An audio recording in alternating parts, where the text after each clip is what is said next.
Okay, before we get into today's video, our second shout out of the February shout out month is going to be to Shadow Co. Airsoft. Really nice channel. He was probably about the third or fourth person I picked. I don't know why I decided him to go second. But video he sent me was a review on a KGW P226. I liked his narrative voice. I liked his review style. On top of that, he threw in a little bit of music in the background that kind of matched the tone of the video.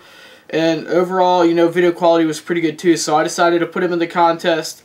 I can't wait to see what he comes out with next. So make sure to go subscribe to him. Link will be in the description. And also, here's a little sneak peek of what's going to be on today's review. See if you can notice the difference.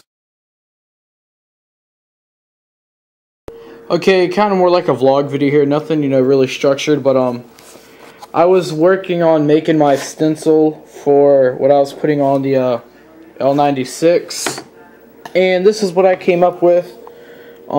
There's two different types of writings. The first one up there is like some type of cursive stuff, and this one down here was called stencil.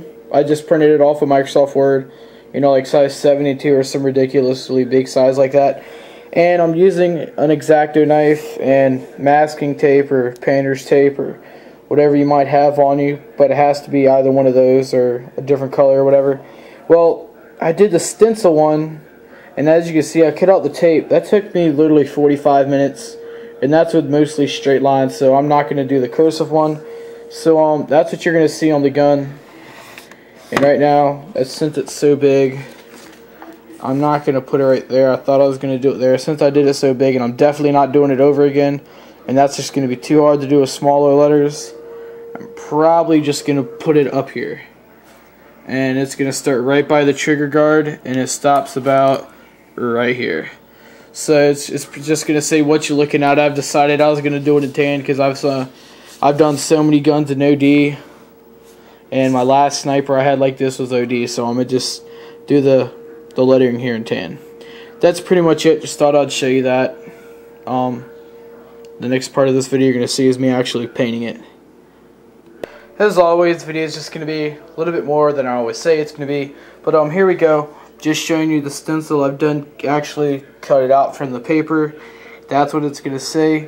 What you're looking at, as I've already established, or it will be established once I post up the video for this.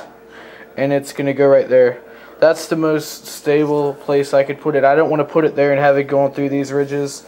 I would rather put it here and have it go through two of these little these screws I hold on to the gun. That way, you know, it doesn't take too much of the what you're looking at away. But yeah, that's where it's gonna be. Okay, here's the last shot. Yes, I used an excessive amount of masking tape, but you can never use enough, especially when it was like 5 times bigger than this.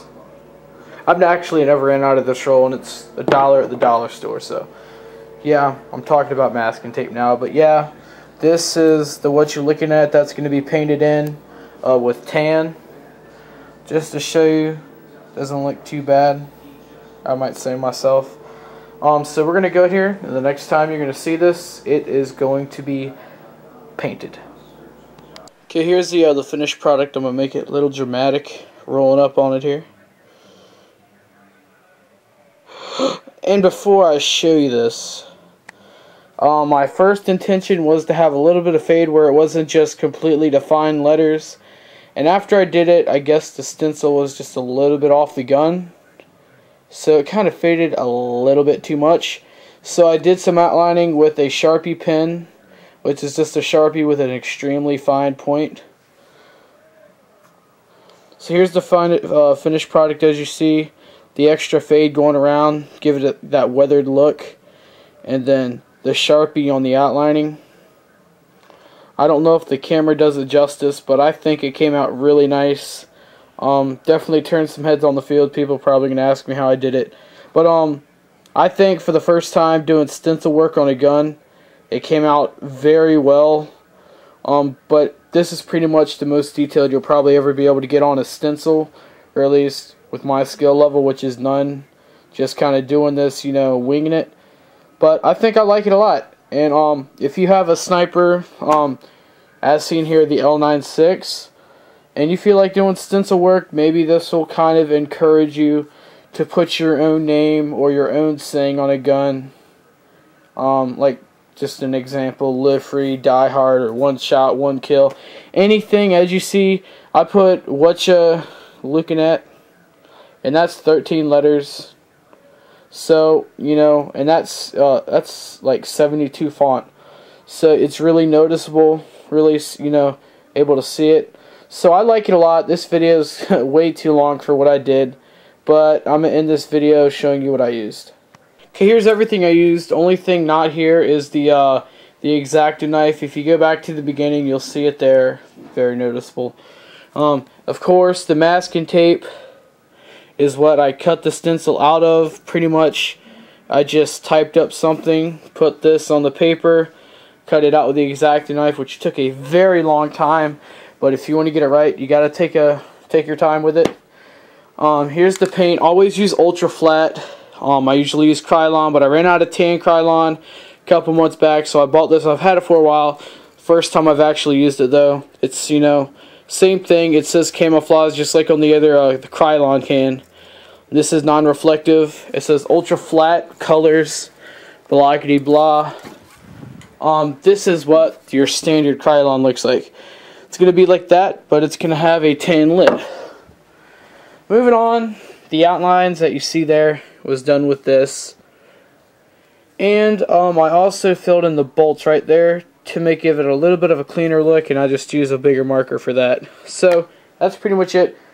Hope you like my work. A little zoom out view here.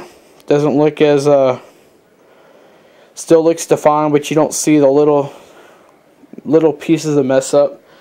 Then coming all the way in, what you're looking at. Okay, this has been a video. I'm out.